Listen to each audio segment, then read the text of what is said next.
Hello everyone, welcome to BPSC mentor. इस video में हम लोग 71st बीपीएससी के टेस्ट नंबर 2 को डिस्कस करेंगे, जिसमें फिजिक्स और साइंस एंड टेक्नोलॉजी के क्वेश्चंस को शामिल किया गया है। ये वीडियो आपके आने वाले 71वीं बीपीएससी और बीपीएससी के द्वारा कंडक्ट होने वाले अदर एग्जाम्स के लिए इम्पोर्टेंट है, तो इस वीडियो को पूरा एंड तक जरूर देखें। और अगर आपको ये वीडियो पसंद आता है तो इस वीडियो को लाइक और शेयर जरूर करें और चैनल को सब्सक्राइब करना ना भूलें। तो आइए वीडियो की शुरुआत करते हैं सेट के पहले क्वेश्चन से। पहला क्वेश्चन है, निम्नलिखित में भारत का पहला परमाणु अनुसंधान रिएक्टर कौन सा है? तो भारत का पहला परमाणु अनुसंधान रिएक्टर अप्सरा है और इसे यूके की सहायता से विकसित किया गया था। नेक्स्ट है, अभिकथन है, light emitting diode LED lamps compact fluorescent lamps CFL की तुलना में अधिक ऊर्जा कुशल होते हैं, क्योंकि एलईडी लैंप्स जो है वो सीएफएल की तुलना में कम ऊष्मा उत्पन्न करते हैं। तो ये दोनों स्टेटमेंट सही है और यहाँ पर आर जो है वो ए का सही व्याख्या करता है, तो इसका सही आंसर ऑप्शन ए हो जाएगा। नेक्स्ट है, निम्नलिखित में से कौन से अर्धचालक के उदाहरण हैं? तो देखिए, अर्धचालक उसे कहा जाता है जिसकी चालकता धातु और अधातु के बीच की हो, और इसका उदाहरण है जर्मेनियम, सिलिकॉन, गैलियम आर्सेनाइड और कैडमियम सल्फाइड। तो इसका सही आंसर हो जाएगा ऑप्शन सी, केवल 1 और 4। नेक्स्ट है, निम्नलिखित में से कौन सा युग्म सुमेलित नहीं है? जेम्स वाट ने भाप इंजन की खोज की थी, एजी बेल ने टेलीफोन की खोज की थी, जेएल बेयर्ड ने टेलीविजन की और डब्ल्यूसी रोंटगन ने एक्सरे की खोज की थी, और लेजर की खोज थियोडोर मैमन के द्वारा की गई थी। तो इसका सही आंसर ऑप्शन डी हो जाएगा।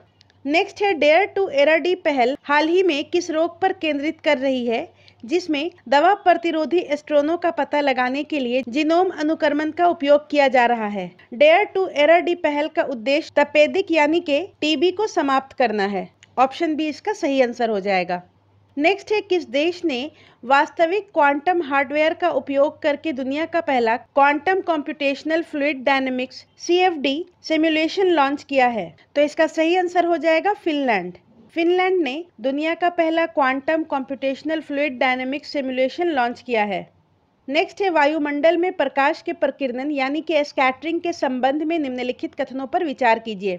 यहाँ पर पूछ रहा है कौन सा कथन सही है। पहला है, आकाश नीला दिखाई देता है क्योंकि वायुमंडल में मौजूद अणु और सूक्ष्म कण लंबी तरंग दैर्घ्य की प्रकाश तरंगों को अधिक प्रभावी रूप से प्रकीर्णित करते हैं। तो ये स्टेटमेंट गलत है। आकाश नीला इसलिए दिखाई देता है क्योंकि प्रकाश की छोटी तरंग दैर्घ्य वाली किरणें वायुमंडलीय अणुओं और सूक्ष्म कणों द्वारा अधिक प्रभावी रूप से प्रकीर्णित होती है।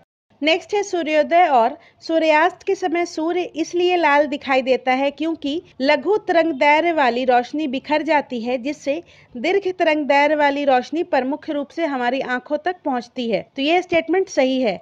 सूर्योदय और सूर्यास्त के समय सूर्य लाल इसलिए दिखाई देता है क्योंकि लघु तरंग दैर्घ्य वाली जो किरणें होती हैं, जैसे कि नीला और बैंगनी, वायुमंडलीय अणुओं के कारण प्रकीर्णित हो जाती हैं, जिससे दीर्घ तरंग दैर्घ्य वाली जैसे कि लाल और नारंगी किरणें प्रमुख रूप से हमारी आंखों तक पहुंचती हैं। तो इसका सही आंसर ऑप्शन बी हो जाएगा, केवल कथन 2 सही है। नेक्स्ट है, जब सूर्य का प्रकाश वर्षा की बूंदों पर पड़ता है तो इंद्रधनुष बनता है। यह किस भौतिक प्रक्रिया के कारण होता है? जब सूर्य का प्रकाश वर्षा की बूंदों में प्रवेश करता है तो अपवर्तन के कारण सूर्य का प्रकाश अपनी दिशा बदलता है, और उसके बाद जो है वो विक्षेपण की प्रक्रिया होती है, जिसमें सूर्य का प्रकाश अलग अलग रंगों में बढ़ जाता है, और उसके बाद पूर्ण आंतरिक प्रवर्तन के कारण प्रकाश वर्षा की बूंद से ऐसे कोण से बाहर निकलता है जिससे इंद्रधनुष बनता है। तो इसका सही आंसर हो जाएगा ऑप्शन डी, 1, 2 और 3, ये तीनों सही है। सूर्य का प्रकाश वर्षा की बूंद पे पड़ता है तो इंद्रधनुष बनता है। इसमें विक्षेपण, अपवर्तन और पूर्ण आंतरिक प्रवर्तन ये तीनों शामिल होते हैं।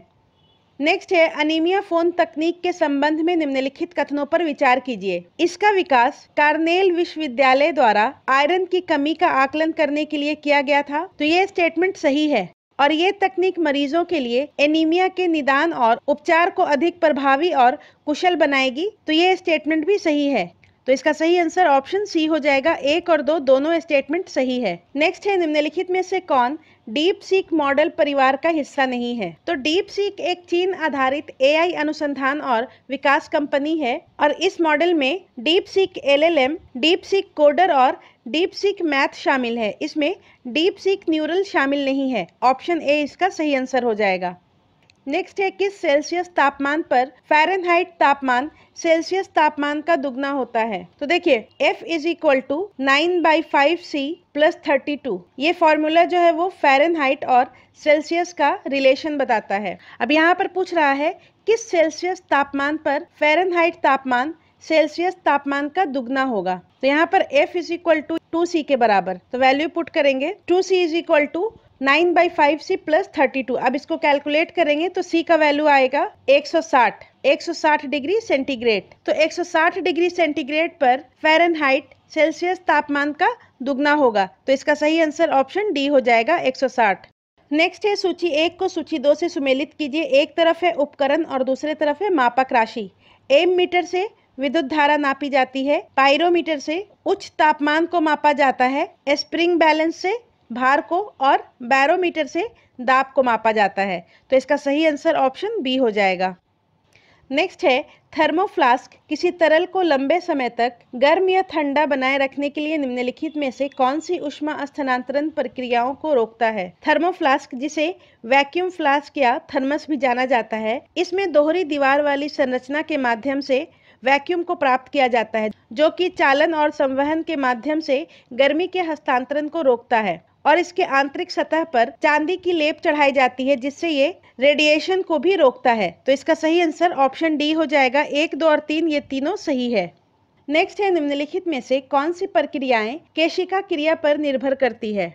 केशिका या कैपिलरी उसे कहते हैं जिसमें गुरुत्वाकर्षण जैसी बाहरी शक्तियों के सहायता के बिना संकीर्ण स्थानों में तरल को परिवाहित होने की क्षमता। और इसका उदाहरण है केरोसिन लैंप की बत्ती द्वारा ईंधन को लौ तक खींचना, गर्म रोटी पर घी का फैलना, ये सरफेस टेंशन का एग्जाम्पल है। ब्लॉटिंग पेपर द्वारा स्याही को अवशोषित करना, ये कैपिलरी या केशिका क्रिया का उदाहरण है। और बड़े पेड़ों के जाइलम में पानी का ऊपर उठना, ये भी केशिका क्रिया का उदाहरण है। और हैंड पंप से पानी का बहना ये केशिका नहीं है, मैकेनिकल प्रेशर का एग्जाम्पल है। तो इसका सही आंसर ऑप्शन बी हो जाएगा। केवल 1, 3 और 4 सही है। लैंप की बत्ती द्वारा ईंधन का लौ तक खींचना, ब्लॉटिंग पेपर द्वारा स्याही को सोखना और बड़े पेड़ों के जाइलम में पानी ऊपर उठना, ये तीनों केशिका क्रिया का उदाहरण है।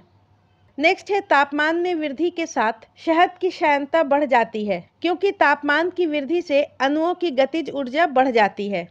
श्यानता या विस्कोसिटी किसी तरल के प्रवाह के प्रतिरोध का मापन है और तापमान की वृद्धि के साथ शहद की श्यानता घट जाती है, तो ये स्टेटमेंट गलत है। और अणुओं की गतिज ऊर्जा बढ़ जाती है, ये स्टेटमेंट सही है। तो इसका सही आंसर हो जाएगा ऑप्शन डी। ए जो है वो असत्य है, लेकिन आर यहाँ पर सत्य है। नेक्स्ट है हाल ही में चर्चा में रहे SARAH के संबंध में निम्नलिखित में से कौन सा कथन सही है। तो SARAH यानी कि सारा का फुल फॉर्म होता है smart AI resource assistant for health. और सारा एक स्वास्थ्य प्रमोटर का प्रोटोटाइप है, जो कि वीडियो या टेक्स्ट के माध्यम से 8 भाषाओं में 24/7 उपलब्ध है और इसे WHO के द्वारा लॉन्च किया गया है। तो इसका सही आंसर हो जाएगा ऑप्शन बी। विश्व स्वास्थ्य संगठन द्वारा लॉन्च किए गए AI के माध्यम से वैश्विक स्वास्थ्य जागरूकता को बढ़ावा देना। नेक्स्ट है महिला के आवाज की तुलना में पुरुषों की आवाज की सामान्य पिच क्या होती है। ध्वनि की पिच, जिसे तारतम्य भी कहा जाता है, ये ध्वनि की आवृत्ति से निर्धारित होता है, जो कि प्रति सेकंड कंपन की संख्या है। और जितनी अधिक आवृत्ति होगी उतना ही ऊंचा पिच होगा। Frequency is directly proportional to the pitch. महिलाओं की जो पिच होती है वो हाई होती है, पुरुषों के साउंड का पिच कम होता है। तो इसका सही आंसर हो जाएगा महिला की आवाज से नीची। नेक्स्ट है डॉपलर प्रभाव के बारे में निम्नलिखित कथनों पर विचार कीजिए। पहला है तेज रफ्तार के वाहनों की पहचान करने के लिए पुलिस डॉपलर प्रभाव पर आधारित परावर्तित रेडियो तरंगों का उपयोग करती है। तो ये स्टेटमेंट सही है। डॉपलर प्रभाव में देखा गया है आवृत्ति परिवर्तन गतिशील वस्तु की गति के सीधे अनुपात में होती है। तो ये स्टेटमेंट भी सही है। तो इसका सही आंसर हो जाएगा ऑप्शन सी। 1 और 2 दोनों सही है। नेक्स्ट है विद्युत चुंबकीय स्पेक्ट्रम के संबंध में निम्नलिखित कथनों में कौन सा सही है। पहला है रेडियो तरंगों की तरंगदैर्घ्य एक्सरे की तुलना में कहीं अधिक होती है। तो ये स्टेटमेंट सही है। रेडियो तरंगों का तरंगदैर्घ्य 1 मीटर से लेकर 100 किलोमीटर तक का होता है, जबकि एक्सरे तरंगों का तरंगदैर्घ्य 0.01 नैनोमीटर से लेकर 10 नैनोमीटर तक का होता है। नेक्स्ट है, एक्सरे की ऊर्जा रेडियो तरंगों की तुलना में कहीं अधिक होती है, तो ये स्टेटमेंट भी सही है। फोटोन एनर्जी इक्वेशन के अकॉर्डिंग E जो है वो hc/λ के बराबर होता है। E यहाँ पर एनर्जी है, h प्लैंक्स कांस्टेंट है, c जो है वो स्पीड ऑफ लाइट है और लेमडा जो है वो वेवलेंथ है, मतलब के तरंगदैर्घ्य है। एनर्जी जो है वो वेवलेंथ का इनवर्सली प्रोपोर्शनल होता है, मतलब के जितना कम वेवलेंथ उतना अधिक एनर्जी। और यहाँ पर एक्सरे का वेवलेंथ रेडियो तरंगों की तुलना में बहुत कम है, मतलब के एक्सरे का एनर्जी रेडियो तरंगों की तुलना में कहीं अधिक होगा। तो इसका सही आंसर ऑप्शन सी हो जाएगा। 1 और 2 दोनों सही है। नेक्स्ट है, निम्नलिखित में से कौन सी घटना पृष्ठ तनाव के कारण होती है? तो पृष्ठ तनाव किसी तरल पदार्थ की सतह का वह गुण है जिससे उसके अणुओं की सहसंजक प्रकृति के कारण बाहरी बल का प्रतिरोध करने की अनुमति देता है। और इसका उदाहरण है वर्षा की बूंद का गोलाकार रूप, तेल का पानी की सतह पर फैल जाना और सुई का पानी पर तैरना। ये तीनों सही है, तो इसका सही आंसर ऑप्शन डी हो जाएगा। 1, 2 और 3। नेक्स्ट है, निम्नलिखित में से कौन सी एक यांत्रिक तरंग है? यांत्रिक तरंग उसे कहते हैं जिसे प्रसारित होने के लिए माध्यम की आवश्यकता होती है। माध्यम जैसे कि हवा, पानी या कोई ठोस। और इसका उदाहरण होता है ध्वनि तरंगे, जल तरंग और भूकंपीय तरंग। तो इसका सही आंसर ऑप्शन डी हो जाएगा। ध्वनि तरंग जो है वो एक यांत्रिक तरंग है। नेक्स्ट है, मनुष्यों की श्रव्य सीमा क्या है? तो मनुष्य की सुनने की सीमा जो है वो 20 हर्ट्ज से 20,000 हर्ट्ज की है, मतलब के 20 किलो हर्ट्ज। ऑप्शन ए इसका सही आंसर हो जाएगा। नेक्स्ट है, नमो ड्रोन दीदी योजना के संदर्भ में निम्नलिखित कथनों पर विचार कीजिए। यहाँ पर पूछ रहा है कौन सा कथन सही है। पहला है, यह महिला और बाल विकास मंत्रालय के तहत एक केंद्रीय प्रायोजित योजना है, तो ये स्टेटमेंट गलत है। नमो ड्रोन दीदी केंद्रीय स्तर पर सचिवों के अधिकार प्राप्त समिति द्वारा शुरू किया गया है, जिसके अंतर्गत कृषि एवं किसान कल्याण विभाग, ग्रामीण विकास विभाग, उर्वरक विभाग, नागरिक उड्डयन मंत्रालय और महिला एवं बाल विकास मंत्रालय शामिल है। और इसका उद्देश्य 2024-26 के बीच 14,500 चयनित महिला स्वयं सहायता समूहों को कृषि कार्यों के लिए किराए पर ड्रोन उपलब्ध कराना है। तो ये स्टेटमेंट सही है, तो इसका सही आंसर ऑप्शन बी हो जाएगा, केवल 2। नेक्स्ट है, राष्ट्रीय सुपर कंप्यूटिंग मिशन के तहत परम गंगा सुपर कंप्यूटर को कौन से संस्थान में स्थापित किया गया है? तो IIT रुड़की में परम गंगा सुपर कंप्यूटर को IIT रुड़की में स्थापित किया गया है। नेक्स्ट है, हैकर समूह नो नेम 05716 मुख्य रूप से किस प्रकार के साइबर हमलों के लिए जाना जाता है? तो नो नेम 057 मुख्य रूप से डिस्ट्रीब्यूटेड डिनायल ऑफ सर्विसेज यानी कि DDoS हमले के लिए जाना जाता है। ऑप्शन डी इसका सही उत्तर हो जाएगा। और इन हमलों में किसी लक्षित ऑनलाइन सेवा जैसे कि वेबसाइट या महत्वपूर्ण अवसंरचना पर अत्यधिक टैरिफ भेजा जाता है, जिससे वह सेवा धीमी हो जाती है या पूरी तरह से अनुपलब्ध हो जाती है। नेक्स्ट है, हाल ही में जापान के सबसे बड़े और सबसे व्यापक अनुसंधान संस्थान ने सैटामा के रिकेन के वाको कैंपस में कौन सा क्वांटम कंप्यूटर स्थापित किया है? तो इसका सही आंसर हो जाएगा रिमेई। जापान के अग्रणी शोध संस्थान में हाल ही में स्टैमा में रिकेन के वाको परिसर में रिमेई क्वांटम कंप्यूटर की सफल स्थापना की घोषणा की गई है। नेक्स्ट है, हाल ही में चर्चा में रहा सिनबैक्स अभ्यास निम्नलिखित में किससे संबंधित है? सिनबैक्स अभ्यास भारतीय और कंबोडियाई सेनाओं के बीच होता है और इस अभ्यास का मुख्य उद्देश्य आतंकवाद विरोधी अभियानों के लिए युद्ध अभ्यास करना है। तो इसका सही आंसर ऑप्शन डी हो जाएगा, आतंकवाद निरोधक अभियान। नेक्स्ट है, किसी व्यक्ति को अपने पूरे शरीर का प्रतिबिंब देखने के लिए समतल दर्पण की न्यूनतम कितनी ऊंचाई होनी चाहिए? तो किसी व्यक्ति को अपने शरीर का पूरा प्रतिबिंब देखने के लिए समतल दर्पण की ऊंचाई उस व्यक्ति के ऊंचाई का कम से कम आधा होना चाहिए। तो इसका सही आंसर हो जाएगा ऑप्शन बी, व्यक्ति की ऊंचाई का आधा। नेक्स्ट है, निम्नलिखित में से कौन सा अवतल दर्पण का अनुप्रयोग है? तो अवतल दर्पण को दांत परिरक्षण, शेविंग दर्पण, सर्च लाइट में, कार में रियर व्यू दर्पण के रूप में अवतल दर्पण का उपयोग नहीं होता, यहाँ पर उत्तल दर्पण का उपयोग किया जाता है और सौर कुकर में अवतल दर्पण का उपयोग होता है। तो इसका सही आंसर ऑप्शन सी हो जाएगा, केवल 1, 2, 3 और 5। नेक्स्ट है, फुगाकू के संदर्भ में निम्नलिखित कथनों पर विचार कीजिए। इसका नाम माउंट फूजी के नाम पर रखा गया है, तो ये स्टेटमेंट सही है और यह पहला सुपर कंप्यूटर था जो ARM आर्किटेक्चर पर आधारित होने के साथ साथ दुनिया का सबसे तेज सुपर कंप्यूटर बना। तो ये स्टेटमेंट भी सही है, तो इसका सही आंसर ऑप्शन सी हो जाएगा। नेक्स्ट है, भारत का GSAT-N2 या GSAT-20 संचार उपग्रह को सफलतापूर्वक प्रक्षेपित करने के लिए SpaceX द्वारा किस रॉकेट का उपयोग किया गया है? तो इसका सही आंसर ऑप्शन डी हो जाएगा, फाल्कन 9। GSAT-N2 को लॉन्च करने के लिए SpaceX के फाल्कन 9 का उपयोग किया गया है और GSAT-N2 देश भर में ब्रॉडबैंड कनेक्टिविटी को बढ़ाने के लिए और फ्लाइट के दौरान इंटरनेट सुविधा को बेहतर बनाने के लिए कार्य करेगा। नेक्स्ट है, जूस मिशन के संबंध में निम्नलिखित कथनों पर विचार कीजिए। पहला स्टेटमेंट है, यह बृहस्पति ग्रह और उसके सबसे बड़े चंद्रमा के अन्वेषण हेतु जापानी मिशन है। तो ये स्टेटमेंट गलत है। तो जूस मिशन जो है वो जापान का मिशन नहीं है, ये यूरोपीय स्पेस एजेंसी का मिशन है, ESA का। नेक्स्ट स्टेटमेंट है, ये अंतरिक्ष यान के लिए उपकरण और कल पुर्जों की आपूर्ति हेतु JAXA और SpaceX का सहयोगात्मक प्रयास है। तो ये स्टेटमेंट भी गलत है। जूस मिशन जो है वो नासा और ESA का सहयोगात्मक प्रयास है। तो इसका सही आंसर हो जाएगा ऑप्शन सी, 1 और 2 दोनों। यहाँ पर गलत पूछ रहा है। नेक्स्ट है, सूची 1 को सूची 2 से सुमेलित कीजिए। एक तरफ है अंतरिक्ष यान और दूसरे तरफ है संबंधित देश, एजेंसी या संगठन। ड्रैगन 2 ये SpaceX का है। त्यांगोंग 1 जो है वो चीन का है। वोएगर 2 जो है वो नासा का है और होप मार्स मिशन ये संयुक्त अरब अमीरात का है। तो इसका सही आंसर हो जाएगा ऑप्शन ए।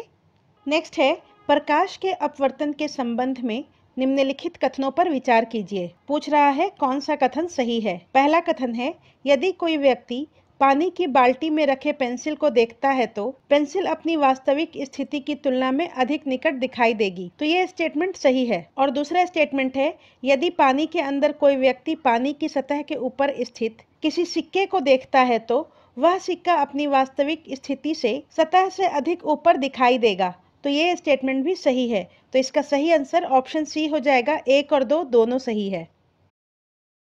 नेक्स्ट है, निम्नलिखित कथनों पर विचार कीजिए। पहला स्टेटमेंट है, ऑप्टिकल फाइबर से किया गया संचार रेडियो तरंगों के व्यवधान से मुक्त होता है। तो ये स्टेटमेंट सही है। ऑप्टिकल फाइबर से किया गया संचार रेडियो तरंगों या इलेक्ट्रोमैग्नेटिक वेव के इंटरफेरेंस से प्रभावित नहीं होता है। नेक्स्ट है, ऑप्टिकल फाइबर संचार प्रणाली पूर्ण आंतरिक प्रवर्तन के सिद्धांत पर कार्य करती है। तो ये स्टेटमेंट भी सही है। तो इसका सही आंसर ऑप्शन सी हो जाएगा, 1 और 2 दोनों। नेक्स्ट है, परम सिद्धि AI के संबंध में निम्नलिखित कथनों में से कौन सा सही है। पहला स्टेटमेंट है, ये centre for development of advanced computing CDAC द्वारा विकसित सबसे तीव्र क्वांटम कंप्यूटर है। तो ये स्टेटमेंट गलत है। ये क्वांटम कंप्यूटर नहीं है, ये AI सुपर कंप्यूटर है। और नेक्स्ट है, इसे कृत्रिम बुद्धिमत्ता या AI की क्षमताओं का उपयोग करके औषधि अनुसंधान, जलवायु मॉडलिंग और प्राकृतिक भाषा संसाधन जैसे क्षेत्रों में अनुसंधान को गति प्रदान करने के लिए डिजाइन किया गया है। तो ये स्टेटमेंट सही है। तो इसका सही आंसर ऑप्शन बी हो जाएगा, केवल कथन 2 सही है। और परम सिद्धि AI का विकास नेशनल सुपर कंप्यूटिंग मिशन के तहत CDAC के द्वारा किया गया है। नेक्स्ट है, हाल ही में किस शहर में AI एक्शन समिट का आयोजन किया गया जहां AI में निष्पक्ष डेटा सेट के महत्व पर जोर दिया गया। तो इसका सही आंसर हो जाएगा पेरिस में। और AI एक्शन समिट की अध्यक्षता भारत और फ्रांस के द्वारा की गई थी, जिसका आयोजन पेरिस में किया गया था। नेक्स्ट है, फ्लॉप्स FLOPS का पूर्ण रूप क्या है। तो इसका सही आंसर हो जाएगा option D, floating point operation प्रति सेकंड। नेक्स्ट है, वॉशिंग मशीन के स्पिन साइकिल के दौरान कपड़ों से पानी निकलने के लिए उत्तरदायी मुख्य भौतिक सिद्धांत क्या है। तो इसका सही आंसर हो जाएगा केंद्र अपसारी बल। नेक्स्ट है, कण भौतिकी और सामान्य सापेक्षता के मानक मॉडल में कितने विशिष्ट मौलिक बलों को मान्यता दी गई है। फिजिक्स के अकॉर्डिंग प्रकृति में 4 मौलिक बल होते हैं। गुरुत्वाकर्षण बल मतलब के ग्रेविटेशनल फोर्स, विद्युत चुंबकीय बल मतलब के electromagnetic force, strong nuclear force मजबूत परमाणु बल और कमजोर परमाणु बल यानी कि वीक न्यूक्लियर फोर्स। नेक्स्ट है, हाल ही में आर्क इंस्टीट्यूट के शोधकर्ताओं ने एक मशीन लर्निंग मॉडल विकसित किया है जिसका नाम है, आर्क इंस्टीट्यूट के शोधकर्ताओं ने EVO2 मशीन लर्निंग मॉडल विकसित किया है। नेक्स्ट है, हाल ही में ऑसिलॉट चिप का विकास किसके द्वारा किया गया है। तो इसका सही आंसर हो जाएगा अमेज़न वेब सर्विसेज ने ऑसिलॉट नामक क्वांटम कंप्यूटिंग चिप विकसित किया है। नेक्स्ट है एज कंप्यूटिंग की विशेषताओं के संबंध में निम्नलिखित कथनों में कौन सा सही है। एज कंप्यूटिंग एक डिस्ट्रीब्यूटेड कंप्यूटिंग मॉडल है जो कि प्रोसेसिंग संसाधनों जैसे कि इंटरप्राइज एप्लीकेशन को उस स्थान के करीब लाता है जहां महत्वपूर्ण डेटा उत्पन्न होता है, जैसे कि क्लाउड सर्वर और ऑन साइट डेटा सेंटर। और इसका मेन फीचर जो है कम विलंबता वाले एप्लीकेशन कंटेंट को तीव्र गति से उपलब्ध कराना और व्यवसायों और ग्राहकों के लिए त्वरित जानकारी, ये तीनों इसका एप्लीकेशन है। तो इसका सही आंसर ऑप्शन डी हो जाएगा 1, 2 और 3। नेक्स्ट है कौन सी कंप्यूटर की भाषाएं हैं। गो या गोलैंग एक हाई लेवल लैंग्वेज है जिसे गूगल के द्वारा विकसित किया गया है। मैटलैब भी एक हाई लेवल प्रोग्रामिंग लैंग्वेज है। रस्ट भी एक प्रोग्रामिंग लैंग्वेज है और कोबोल भी एक हाई लेवल प्रोग्रामिंग लैंग्वेज है, जबकि HTML कोई प्रोग्रामिंग लैंग्वेज नहीं है। HTML एक मार्कअप लैंग्वेज है जिसका इस्तेमाल वेब डिजाइनिंग में किया जाता है। तो इसका सही आंसर ऑप्शन बी हो जाएगा, केवल 1, 2, 3 और 5 सही है। नेक्स्ट है पृथ्वी की सतह से किसी वस्तु को ऊर्ध्वाधर दिशा में प्रक्षेपित करने पर यदि वायुमंडलीय घर्षण या अन्य बाहरी प्रभाव ना हो तो पृथ्वी के गुरुत्वाकर्षण खिंचाव से बचने के लिए आवश्यक न्यूनतम प्रारंभिक वेग कितना होना चाहिए। तो इसका सही आंसर हो जाएगा ऑप्शन बी 11.2 किलोमीटर पर सेकंड। पृथ्वी के गुरुत्वाकर्षण क्षेत्र से बाहर निकलने के लिए आवश्यक न्यूनतम प्रारंभिक वेग जो है वो 11.2 किलोमीटर पर सेकंड होना चाहिए और इसे ही एस्केप वेलोसिटी कहते हैं या फिर प्लायन वेग कहा जाता है। नेक्स्ट है निम्नलिखित में से कौन सा एक सदिश राशि नहीं है। तो सदिश राशि उसे कहते हैं जिसमें परिमाण और दिशा दोनों होती है। संवेग एक सदिश राशि है, जबकि दाब, ऊर्जा और कार्य ये तीनों अदिश राशि है और अदिश राशि में केवल परिमाण होता है। तो इसका सही आंसर ऑप्शन डी हो जाएगा, केवल 2, 3 और 4 सही है। नेक्स्ट है ब्रह्मांड के विस्तार का विचार किस पर आधारित है। ब्रह्मांड के विस्तार की अवधारणा डॉपलर प्रभाव पर आधारित है, ऑप्शन ए। नेक्स्ट है प्रोबा 3 मिशन के संबंध में निम्नलिखित कथनों पर विचार कीजिए। पहला कथन है ये इसरो और यूरोपीय अंतरिक्ष एजेंसी के बीच एक संयुक्त सहयोग है। तो ये स्टेटमेंट सही है। प्रोबा 3 मिशन इसरो और ESA के बीच एक संयुक्त मिशन है और इसका उद्देश्य सूर्य के कोरोना का अध्ययन करना है। दूसरा है इसका उद्देश्य भविष्य के चंद्र मिशनों में सहायता के लिए चंद्रमा पर गुरुत्वाकर्षण संबंधी विसंगतियों को मैप करना है। तो ये स्टेटमेंट गलत है। इसका उद्देश्य सूर्य के कोरोना का अध्ययन करना है। तो इसका सही आंसर हो जाएगा ऑप्शन ए, केवल कथन 1 सही है। नेक्स्ट है निम्नलिखित में से किस प्राइवेट कंपनी द्वारा स्टारलिंक सैटेलाइट नेटवर्क विकसित किया गया है। स्टारलिंक सैटेलाइट नेटवर्क स्पेसएक्स के द्वारा विकसित किया गया है और ये पृथ्वी के निचली कक्षा में स्थित उपग्रहों के समूह के माध्यम से वैश्विक स्तर पर उच्च गति इंटरनेट प्रदान करने के लिए बनाया गया है। नेक्स्ट है निम्नलिखित में से किसे वर्ष 2024 में कृत्रिम तंत्रिका नेटवर्क में उनके मौलिक कार्य के लिए भौतिकी का नोबेल पुरस्कार दिया गया। तो इसका सही आंसर हो जाएगा जॉन जे हॉपफील्ड और जेफरी ई हिंटन, ऑप्शन बी। जॉन जे हॉपफील्ड और जेफरी ई हिंटन को उनके मूलभूत खोजों और आविष्कारों के लिए वर्ष 2024 का भौतिकी का नोबेल पुरस्कार दिया गया था, जो कृत्रिम तंत्रिका नेटवर्क के साथ मशीन लर्निंग को सक्षम बनाता है। नेक्स्ट है सूची 1 का सूची 2 से मिलान करना है और एक तरफ है चुंबकीय पदार्थ और दूसरे तरफ है उदाहरण। पैरामैग्नेटिक पदार्थ, तो इसका उदाहरण एल्युमिनियम होगा। फेरोमैग्नेटिक पदार्थ, इसका उदाहरण नियोडियम है। डाई मैग्नेटिक पदार्थ, इसका उदाहरण तांबा होगा और एंटी फेरोमैग्नेटिक पदार्थ, इसका उदाहरण क्रोमियम होगा। तो इसका सही आंसर ऑप्शन बी हो जाएगा। Paramagnetic aluminium, ferromagnetic neodymium, diamagnetic पदार्थ तांबा और एंटी फेरोमैग्नेटिक पदार्थ क्रोमियम। पैरामैग्नेटिक पदार्थ बाहरी चुंबकीय क्षेत्र द्वारा कमजोर रूप से आकर्षित होते हैं और इसका उदाहरण एल्युमिनियम, ऑक्सीजन और प्लास्टिक होगा। डायमैग्नेटिक पदार्थ बाहरी चुंबकीय क्षेत्र द्वारा प्रतिकर्षित होते हैं और इसका उदाहरण तांबा, सोना और पानी होगा। फेरोमैग्नेटिक पदार्थ वैसे पदार्थ को कहा जाता है जो कि चुंबकीय क्षेत्र द्वारा दृढ़ता से आकर्षित होते हैं, जैसे कि लोहा, निकेल, कोबाल्ट। नेक्स्ट है सूची 1 को सूची 2 से सम्मिलित कीजिए। एक तरफ है उपकरण का नाम और दूसरे तरफ है ऊर्जा का रूपांतरण। डायनेमो यांत्रिक ऊर्जा को विद्युत ऊर्जा में रूपांतरित करता है। विद्युत मोटर ये विद्युत ऊर्जा का यांत्रिक ऊर्जा में रूपांतरण करता है। सौर सेल जो है वो सौर ऊर्जा का रूपांतरण विद्युत ऊर्जा में करता है और विद्युत सेल रासायनिक ऊर्जा का विद्युत ऊर्जा में रूपांतरण करता है। तो इसका सही आंसर ऑप्शन बी हो जाएगा। डायनेमो यांत्रिक ऊर्जा का विद्युत ऊर्जा में, विद्युत मोटर विद्युत ऊर्जा का यांत्रिक ऊर्जा में, सौर सेल सौर ऊर्जा का विद्युत ऊर्जा में और विद्युत सेल रासायनिक ऊर्जा का विद्युत ऊर्जा में रूपांतरण करता है।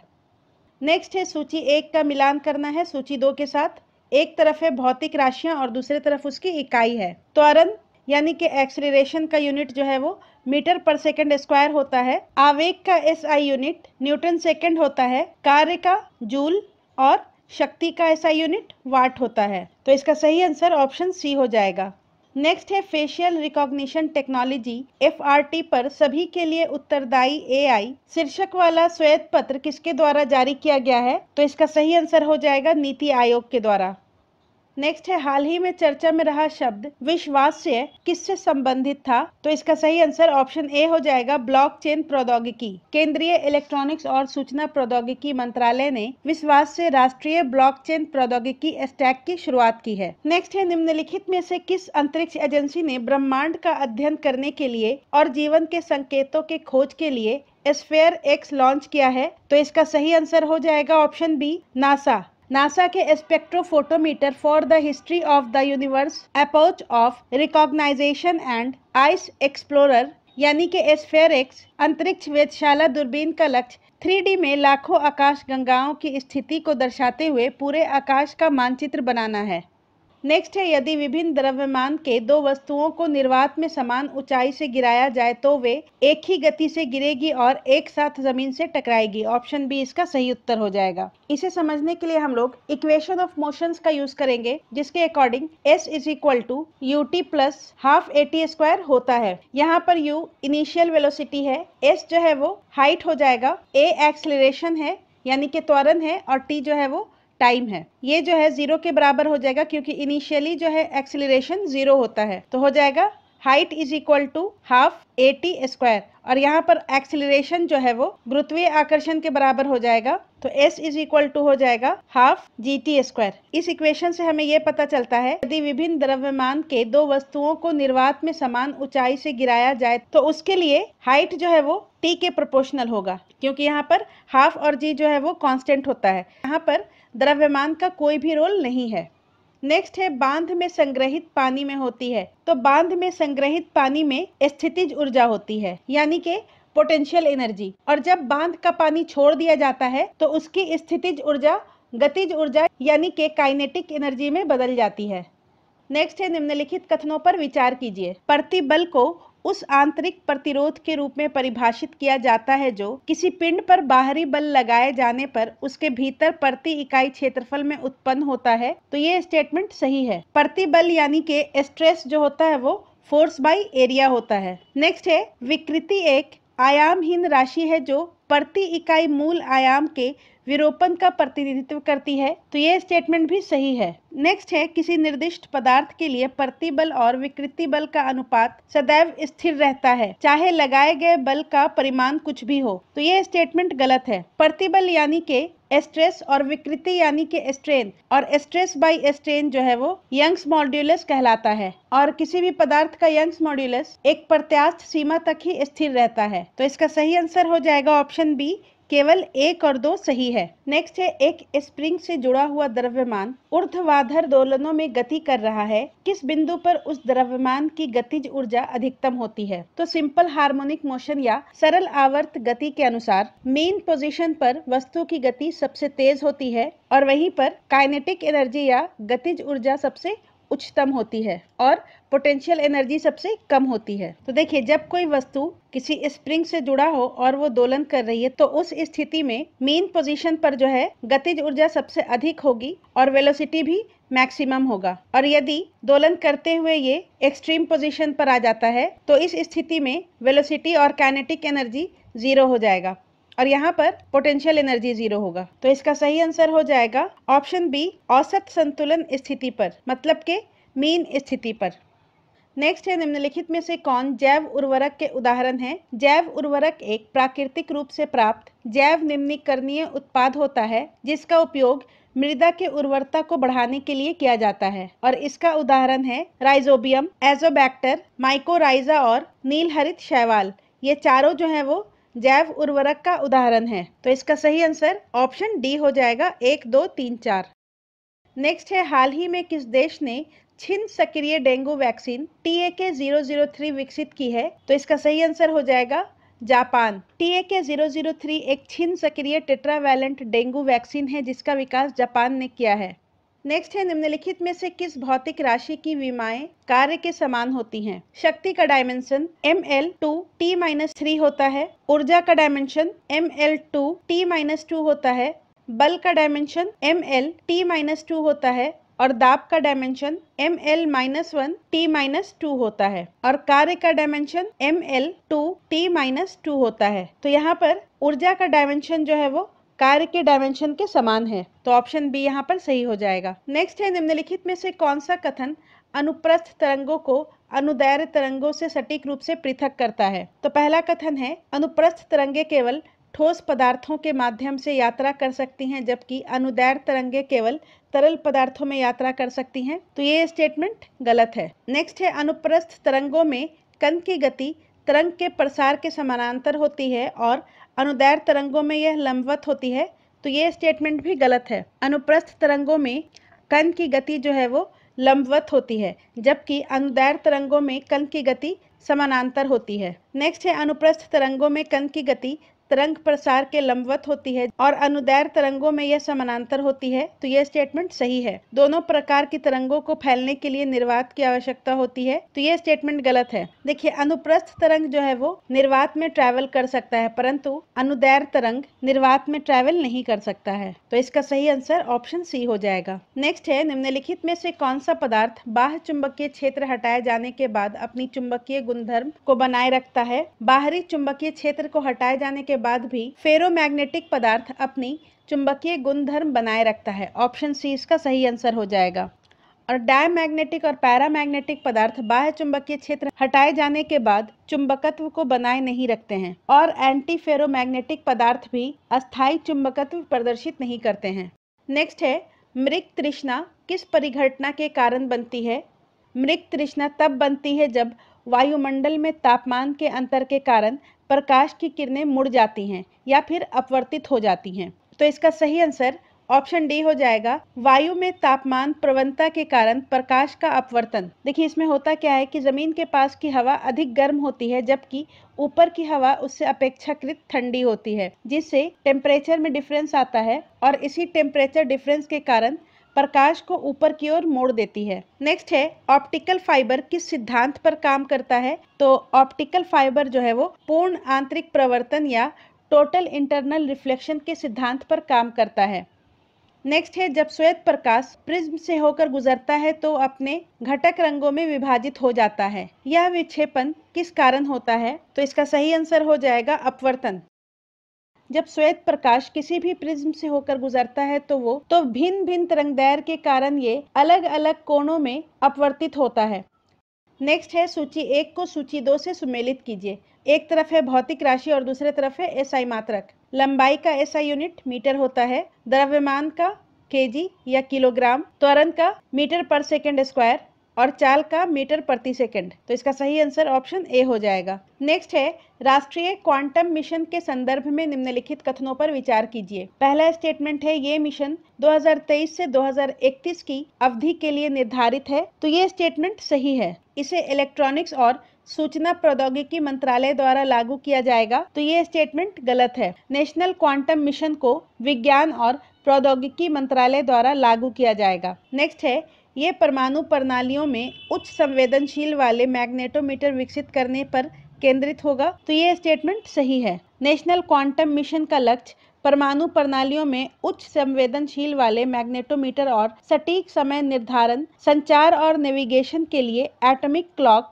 या फिर परमाणु घड़ियों का विकास करना है। और नेशनल क्वांटम मिशन का टोटल लागत जो है वो 6003.65 करोड़ रुपया है। तो इसका सही आंसर ऑप्शन सी हो जाएगा। केवल कथन 1 और 3 सही है। नेक्स्ट है निम्नलिखित में से कौन सा कार्बन फाइबर की विशेषताएं हैं? तो कार्बन फाइबर कार्बन परमाणुओं से बना होता है जो एक लंबी श्रृंखला के रूप में आपस में जुड़े होते हैं और ये अत्यंत कठोर, मजबूत और हल्के होते हैं। और इसकी मुख्य विशेषता, इसमें उच्च तन्यता शक्ति होती है, संचारण प्रतिरोधक होता है, उच्च भार से शक्ति अनुपात पाया जाता है इसमें, और इसकी ऊष्मीय चालकता उच्च होती है।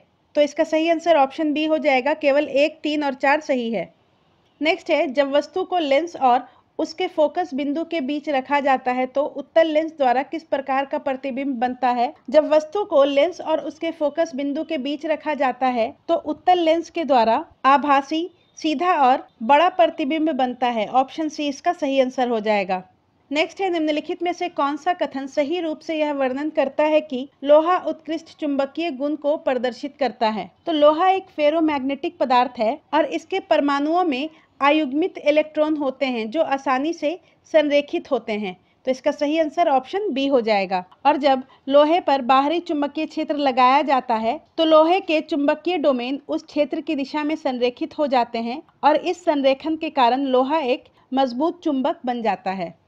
नेक्स्ट है, प्रकाश की गति निर्वात में अधिकतम होती है क्योंकि अधिक प्रकाशिक घनत्व के कारण सघन माध्यम में प्रकाश धीमा हो जाता है। तो ये दोनों सही है। तो इसका सही आंसर ऑप्शन ए हो जाएगा। ए और आर दोनों सत्य हैं और आर ए का सही स्पष्टीकरण है।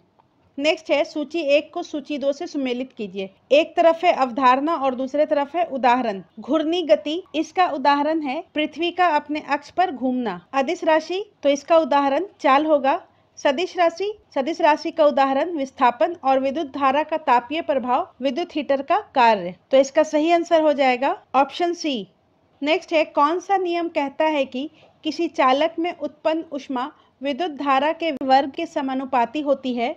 जूल के नियम के अनुसार जब किसी चालक में धारा प्रवाहित होती है तो उसमें उत्पन्न ऊष्मा की मात्रा धारा के वर्ग, चालक के प्रतिरोध तथा धारा प्रवाहित होने में लगने वाले समय के समानुपाती होती है। मतलब कि H is directly proportional to the I square R और T। तो इसका सही आंसर ऑप्शन सी हो जाएगा, जूल का नियम।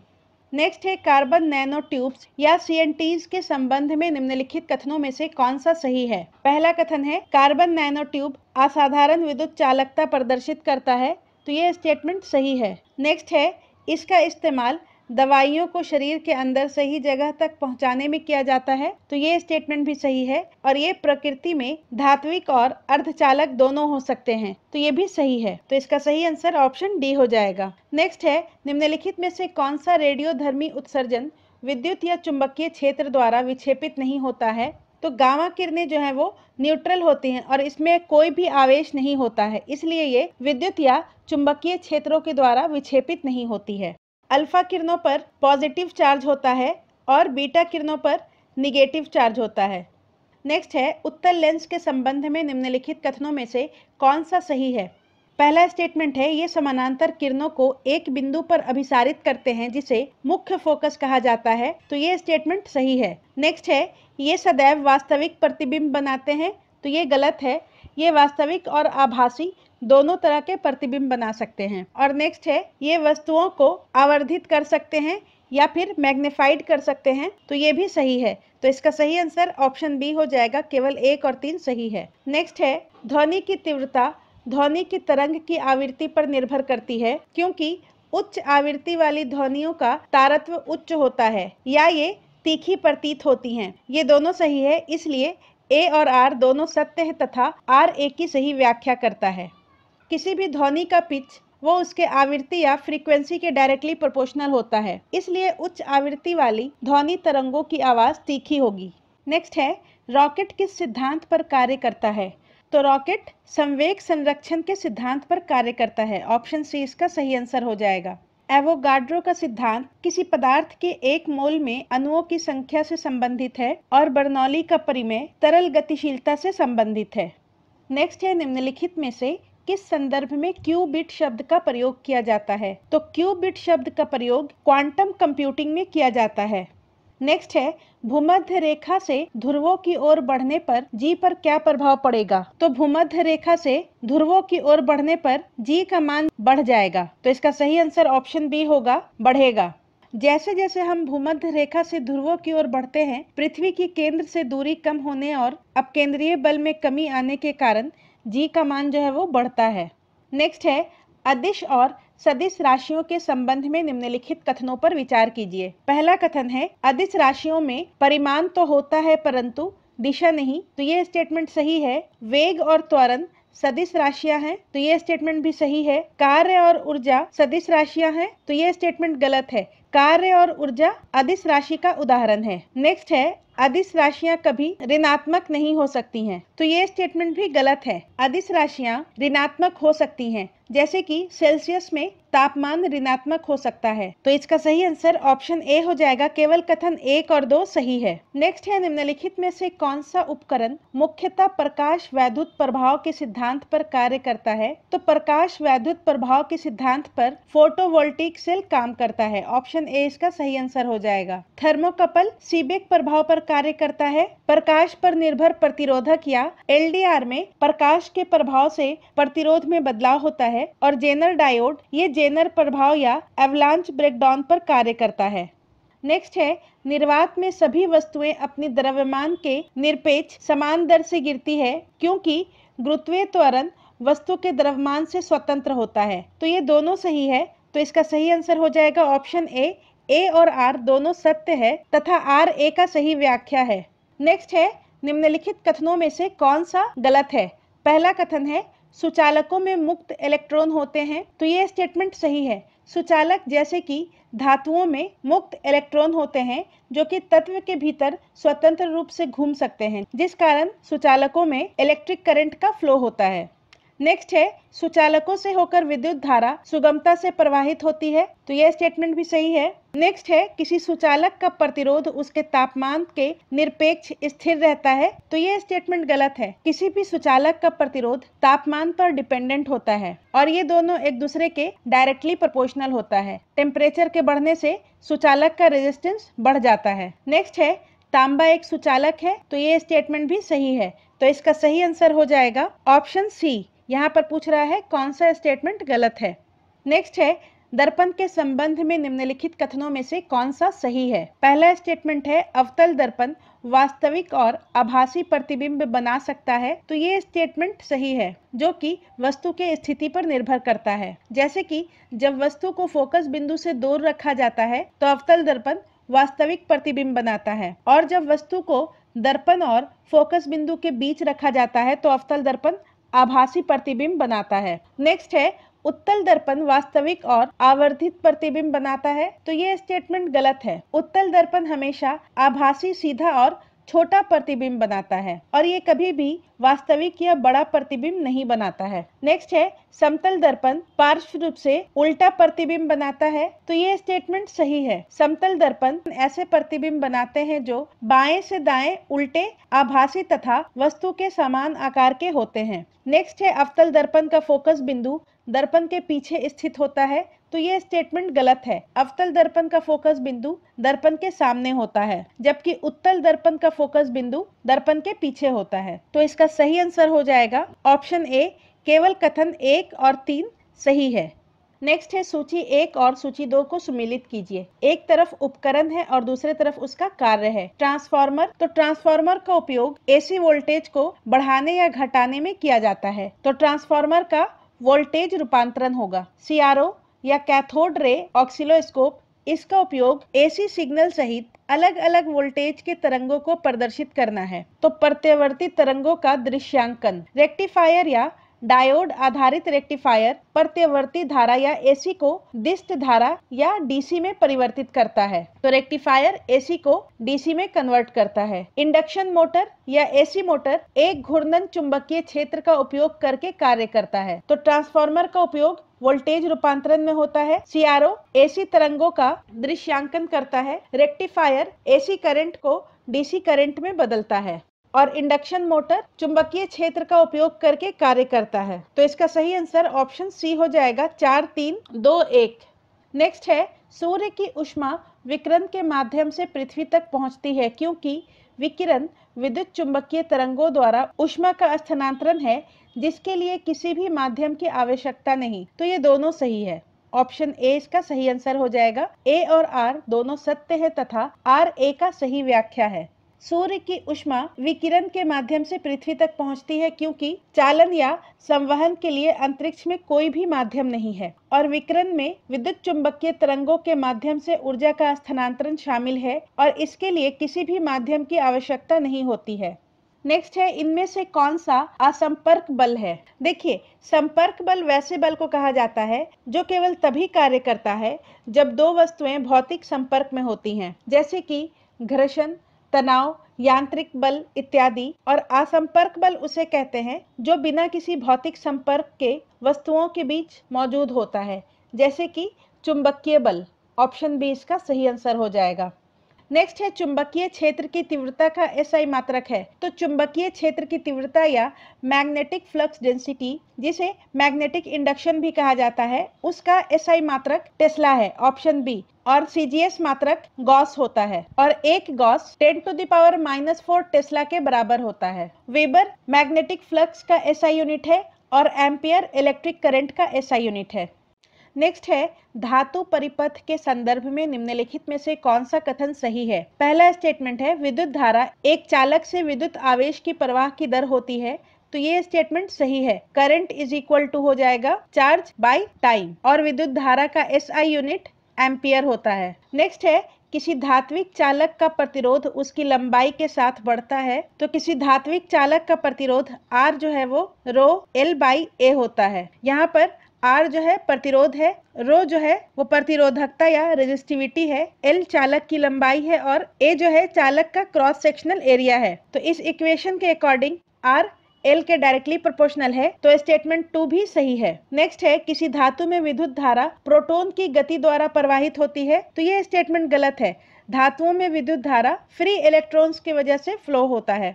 नेक्स्ट है, ओमिक चालकों में प्रतिरोधक के बीच विभवांतर उसमें प्रवाहित विद्युत धारा के समानुपाती होता है। तो ये स्टेटमेंट सही है। ओम्स लॉ के according V is equal to IR होता है। तो यहाँ पर इसका सही आंसर ऑप्शन सी हो जाएगा। केवल 1, 2 और 4 स्टेटमेंट सही है। नेक्स्ट है, पृथ्वी की परिक्रमा करते समय अंतरिक्ष यात्री भारहीनता महसूस करते हैं क्योंकि अंतरिक्ष में कोई गुरुत्वाकर्षण बल कार्य नहीं करता। तो अंतरिक्ष यात्री पृथ्वी की परिक्रमा करते समय भारहीनता महसूस करते हैं, ये स्टेटमेंट सही है, परंतु जो कारण दिया गया है वो गलत है। स्पेस में भी गुरुत्वाकर्षण बल कार्य करता है और इस बल के ही कारण अंतरिक्ष यात्री और उसका अंतरिक्ष यान पृथ्वी के कक्षा में रहता है। और अंतरिक्ष यात्री भारहीनता महसूस इसलिए करते हैं क्योंकि वे पृथ्वी के ओर से लगातार स्वतंत्र रूप से गिर रहे होते हैं, जिससे भारहीनता का एहसास होता है। तो इसका सही आंसर ऑप्शन ए सत्य है लेकिन आर असत्य है। भारत में घरेलू प्रत्यावर्ती धारा या फिर एसी धारा आपूर्ति की आवृत्ति क्या है। तो भारत में घरेलू एसी आपूर्ति का मानक आवृत्ति 50 हर्ट्ज है। नेक्स्ट है, इनमें से कौन समतल दर्पण द्वारा निर्मित प्रतिबिंब का वर्णन करता है। तो समतल दर्पण हमेशा एक प्रतिबिंब बनाता है जो कि आभासी, सीधा और वस्तु के समान आकार का होता है। ऑप्शन बी इसका सही आंसर हो जाएगा। नेक्स्ट है, समुद्री समीर मुख्यतः ऊष्मा स्थानांतरण के किस प्रकार के कारण उत्पन्न होती है। तो इसका सही आंसर हो जाएगा संवहन। समुद्री समीर मुख्य रूप से संवहन के कारण होती है। दिन के समय भूमि समुद्र की तुलना में अधिक तेजी से गर्म होती है, जिससे कि भूमि के ऊपर की हवा गर्म हो जाती है और ऊपर उठती है। फिर समुद्र के ऊपर से ठंडी हवा ऊपर उठती है और गर्म हवा की जगह लेती है, जिससे समुद्री समीर उत्पन्न होता है। वायु की यह गति जो तरल पदार्थों की बड़ी पैमाने की गति के माध्यम से ऊष्मा के संचारण द्वारा प्रेरित होती है, संवहन या कन्वेक्शन का एक उदाहरण है। नेक्स्ट है, चुंबकीय क्षेत्र के लंबवत गति करने वाला एक आवेशित कण अनुभव करता है। तो जब कोई आवेशित कण चुंबकीय क्षेत्र में लंबवत गति करता है तो उसे अधिकतम बल का अनुभव होता है। ऑप्शन सी इसका सही आंसर हो जाएगा। नेक्स्ट है, बायो हैकिंग के संबंध में निम्नलिखित में से कौन सा कथन सही है। बायो हैकिंग का अर्थ मानव शरीर की जैविक प्रणालियों को इस प्रकार संशोधित और उत्पन्न करना जिससे कि जीवन अनुभव को बेहतर या लंबा बनाया जा सके। तो इसका सही आंसर हो जाएगा, बायो हैकिंग का उपयोग जीवित प्राणियों के गुणों या क्षमताओं को बढ़ाने के लिए किया जाता है। Option B. नेक्स्ट है, सूची 1 को सूची 2 से सुमेलित कीजिए। एक तरफ भौतिक घटनाएं हैं और दूसरी तरफ न्यूटन के नियम या संबंधित अवधारणाएं। रॉकेट प्रणोदन, इसका संबंध न्यूटन के तीसरे नियम से है। न्यूटन के तीसरे नियम के अनुसार प्रत्येक क्रिया के लिए एक समान और विपरीत प्रतिक्रिया होती है और रॉकेट में इंजन गैसों को पीछे की ओर निकालता है और रॉकेट आगे की ओर बढ़ता है। नेक्स्ट है गाड़ी को जोर से धकेलने से त्वरण में वृद्धि। ये न्यूटन का दूसरा नियम है। न्यूटन के दूसरे नियम के अनुसार बल वस्तु के द्रव्यमान और उसके त्वरण का गुणनफल के बराबर होता है। F is equal to mass into acceleration. और गाड़ी को जोर से ढकेलने का मतलब है अधिक बल लगाना, जिससे कि त्वरण बढ़ता है। नेक्स्ट है सिक्का तब तक स्थिर रहता है जब तक उस पर कोई बल ना लगे। ये जो है न्यूटन के पहले नियम का उदाहरण है। न्यूटन का पहला नियम, जिसे जड़त्व का नियम भी कहा जाता है, कहता है कि कोई वस्तु तब तक स्थिर रहेगी या सीधी रेखा में चलती रहेगी जब तक उस पर कोई बाह्य बल ना लगाया जाए, और सिक्का तब तक स्थिर रहता है जब तक उस पर कोई बाह्य बल या झटका ना दिया जाए। नेक्स्ट है गेंद को साइड से किक मारने पर दिशा में परिवर्तन। तो गेंद को साइड से किक मारने पर दिशा में परिवर्तन असंतुलित बल के कारण होता है। जब गेंद को साइड से किक किया जाता है तो उस पर असंतुलित बल लगाया जाता है, जिससे गेंद की गति की दिशा बदल जाती है। ये न्यूटन के पहले और दूसरे नियमों का डायरेक्ट एप्लीकेशन है। तो इसका सही आंसर ऑप्शन डी हो जाएगा 1 3 4 2। नेक्स्ट है निम्नलिखित में से कौन सा कथन किसी माध्यम में ध्वनि के संचरण को सर्वोत्तम रूप से वर्णित करता है। तो इसका सही आंसर ऑप्शन सी हो जाएगा। ध्वनि एक माध्यम में विक्षोभ के रूप में फैलती है जिसमें कण अपनी संतुलन स्थिति के चारों ओर कंपन करते हैं, लेकिन एक स्थान से दूसरे स्थान तक नहीं जाते हैं। देखिए, ध्वनि कंपन करने वाली वस्तुओं द्वारा उत्पन्न होती है और माध्यम के कण अपनी संतुलन स्थिति के आसपास कंपन करते हैं, लेकिन स्वयं आगे की ओर यात्रा नहीं करते हैं। इसके बजाय तरंग एक कण से दूसरे कण में स्थानांतरित होती है, जो कि यांत्रिक तरंगों की विशेषता है, और ध्वनि विक्षोभ के रूप में यात्रा करती है, न कि कणों की आगे की गति से। नेक्स्ट है निम्नलिखित में से कौन सा कथन ध्वनि तरंगों के गुण का सही ढंग से वर्णन करता है। तो इसका सही आंसर ऑप्शन डी हो जाएगा। आवृत्ति प्रति इकाई समय में एक बिंदु से गुजरने वाले संपीड़नों और विरलों की संख्या होती है, और आवृत्ति का एसआई मात्रक हर्ट्ज होता है। नेक्स्ट है किसी बड़े हॉल या ऑडिटोरियम में प्रतिध्वनि के बारे में सबसे सटीक कथन क्या है। प्रतिध्वनि या रिवर्बरेशन उस ध्वनि को कहते हैं जो किसी हॉल या ऑडिटोरियम में दीवारों की सतह से बार बार प्रवर्तन के कारण बनी रहती है, और ध्वनि अवशोषक पदार्थों का उपयोग करके इसे कम किया जाता है। तो इसका सही आंसर ऑप्शन सी हो जाएगा। और प्रतिध्वनि के अवशोषण के लिए संपीड़ित फाइबर बोर्ड, खुरदुरी प्लास्टर, पर्दों और विशेष रूप से डिजाइन की गई बैठने की व्यवस्था द्वारा नियंत्रित किया जाता है। नेक्स्ट है निम्नलिखित में से कौन सा कथन अल्ट्रासाउंड के गुण और उपयोग का सही वर्णन करता है। अल्ट्रासाउंड उस तरंग को कहते हैं जिसकी फ्रीक्वेंसी 20 किलोहर्ट्ज से अधिक होती है, और इसका सही आंसर ऑप्शन सी हो जाएगा। अल्ट्रासाउंड तरंगे उच्च आवृत्ति वाली तरंगे होती हैं जो धातुओं में दोषों का पता लगाने और चिकित्सा छवियां बनाने में सक्षम होती हैं। नेक्स्ट है निम्नलिखित में से कौन सा परनोद तथा दाब के बीच संबंध को सर्वोत्तम रूप से वर्णित करता है। परनोद यानी के थ्रस्ट। परनोद किसी भी सतह पर लगा हुआ लंबवत बल होता है। तो इसका सही आंसर ऑप्शन सी हो जाएगा। दाब को प्रति इकाई क्षेत्र पर लगने वाले परनोद के रूप में परिभाषित किया जाता है, और यदि परनोद स्थिर हो तो यह सतह के क्षेत्रफल के साथ व्युत्क्रमानुपाती रूप से बदलता है, और दाब का एसआई मात्रक पास्कल होता है और परनोद का एसआई मात्रक न्यूटन होता है। नेक्स्ट है चंद्रमा पर किसी वस्तु का भार पृथ्वी की तुलना में कम क्यों होता है। क्योंकि चंद्रमा का द्रव्यमान कम होता है, जिसके परिणाम स्वरूप गुरुत्वाकर्षण आकर्षण कमजोर होता है। ऑप्शन सी, क्योंकि गुरुत्वाकर्षण बल का जो फॉर्मूला होता है F is equal to G/m/r² होता है यहाँ पर। तो चूंकि चंद्रमा का द्रव्यमान काफी कम होता है, जिसके कारण पृथ्वी की तुलना में चंद्रमा पर किसी भी वस्तु का भार कम होता है। नेक्स्ट है निम्नलिखित में से कौन सा उपकरण या अनुप्रयोग आर्किमिडीज के सिद्धांत पर आधारित नहीं है। तो आर्किमिडीज के सिद्धांत के अनुसार जब कोई वस्तु तरल में डुबाई जाती है तो उस पर उत्प्लावन बल लगता है, जो कि वस्तु के द्वारा हटाए गए तरल के भार के बराबर होता है। और आर्किमिडीज का सिद्धांत का उपयोग जहाज और पनडुब्बियों को डिजाइन करने में लैक्टोमीटर, जिससे दूध की शुद्धता की जांच की जाती है, उसमें, और हाइड्रोमीटर, जिससे तरल पदार्थ का घनत्व मापा जाता है, इन तीनों में उपयोग होता है। जबकि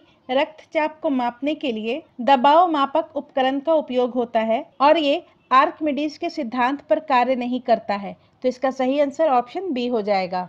नेक्स्ट है, गुरुत्वाकर्षण स्थितिज ऊर्जा के संदर्भ में निम्नलिखित में से कौन सा कथन सही है? पहला कथन है, गुरुत्वाकर्षण स्थितिज ऊर्जा तब बढ़ती है जब किसी वस्तु को ऊंचाई पर उठाया जाता है, क्योंकि इसे वस्तु को गुरुत्वाकर्षण के खिलाफ उठाने के लिए किए गए कार्य के रूप में परिभाषित किया जाता है। तो ये स्टेटमेंट सही है और स्थितिज ऊर्जा को U से डिनोट किया जाता है, जिसका फॉर्मूला होता है U is equal to mgh। यहाँ पर m जो है वस्तु का मास है, g यहाँ पर एक्सीलरेशन ड्यू टू ग्रेविटी है और h हाइट है। नेक्स्ट है, किसी वस्तु को ऊर्ध्वाधर रूप से ऊपर उठाने के लिए किसी ऊर्जा की आवश्यकता नहीं होती है, क्योंकि गुरुत्वाकर्षण गति में सहायता करता है। तो ये स्टेटमेंट गलत है। किसी वस्तु को गुरुत्वाकर्षण के विरुद्ध ऊपर की दिशा में उठाने के लिए ऊर्जा की आवश्यकता होती है। तो इसका सही आंसर ऑप्शन ए हो जाएगा, केवल कथन 1 सही है। नेक्स्ट है, निम्नलिखित में से कौन सा कथन ऊर्जा संरक्षण के नियम का सही वर्णन करता है? पहला स्टेटमेंट है, ऊर्जा को एक रूप से दूसरे रूप में परिवर्तित किया जा सकता है, लेकिन कुल ऊर्जा स्थिर रहती है। तो ये स्टेटमेंट सही है। नेक्स्ट है, किसी वस्तु के मुक्त रूप से गिरने के दौरान यदि वायु प्रतिरोध को नजरअंदाज कर दिया जाए तो इसकी कुल यांत्रिक ऊर्जा समान रहती है। तो ये स्टेटमेंट भी सही है। यांत्रिक ऊर्जा यानी कि गतिज ऊर्जा और स्थितिज ऊर्जा का जोड़, और यदि वायु प्रतिरोध को नेग्लेक्ट कर दिया जाए तो उस स्थिति में गिरती हुई वस्तु की स्थितिज ऊर्जा कम होती जाएगी और गतिज ऊर्जा बढ़ती जाएगी, जिससे कि कुल यांत्रिक ऊर्जा स्थिर रहता है। नेक्स्ट है, स्वतंत्र रूप से गिरने वाली वस्तु की गतिज ऊर्जा उसकी ऊंचाई कम होने पर कम होती है। तो ये स्टेटमेंट गलत है। स्वतंत्र रूप से गिरने वाली वस्तु की गतिज ऊर्जा उसकी ऊंचाई कम होने पर बढ़ती है और स्थितिज ऊर्जा घटती है। नेक्स्ट है, अधिकतम ऊंचाई पर स्वतंत्र रूप से गिरने वाली वस्तु में केवल स्थितिज ऊर्जा और शून्य गतिज ऊर्जा होती है। तो ये स्टेटमेंट सही है। जब कोई वस्तु अपने सबसे ऊंचे बिंदु पर होती है गिरने से पहले, तो उस स्थिति में उसका वेग जो होता है वो शून्य होता है, जिस कारण गतिज ऊर्जा भी शून्य होती है और सारी ऊर्जा स्थितिज ऊर्जा के रूप में संग्रहित होती है। तो इसका सही आंसर ऑप्शन ए हो जाएगा, केवल 1, 2 और 4 सही है। नेक्स्ट है, कार टी सेल थेरेपी का उपयोग मुख्य रूप से निम्नलिखित में किसके उपचार के लिए किया जाता है? तो कार टी सेल थेरेपी का उपयोग मुख्य रूप से कैंसर के उपचार में किया जाता है, ऑप्शन डी। नेक्स्ट है, निम्नलिखित में से कौन सी जीन संपादन तकनीकें हैं? जीन संपादन यानी कि जीन एडिटिंग टेक्निक। दिए गए विकल्पों में mega nucleases, zinc finger nucleases, TALEN और क्रिस्पर कैस9 ये चारों जीन एडिटिंग टेक्निक है। तो इसका सही आंसर ऑप्शन डी हो जाएगा, 1, 2, 3, 4। नेक्स्ट है, किसी धातु की छड़ को गर्म करने पर उसकी लंबाई पर क्या प्रभाव पड़ता है? तो जब किसी धातु के छड़ को गर्म किया जाता है तो उसमें तापीय प्रसार होता है, जिसके कारण उसके परमाणुओं में कंपन बढ़ जाने के कारण उसकी लंबाई बढ़ती है। तो इसका सही आंसर ऑप्शन सी हो जाएगा। किसी धातु के छड़ को गर्म करने पर उसकी लंबाई बढ़ती है। नेक्स्ट है, वास्तविक जीवन का निम्नलिखित में से कौन सा उदाहरण संवेग संरक्षण के सिद्धांत को उपयुक्त ढंग से दर्शाता है? तो इसका सही आंसर ऑप्शन सी हो जाएगा। बर्फ पर एक दूसरे को धक्का देते हुए दो स्केटर्स संवेग संरक्षण का उदाहरण है।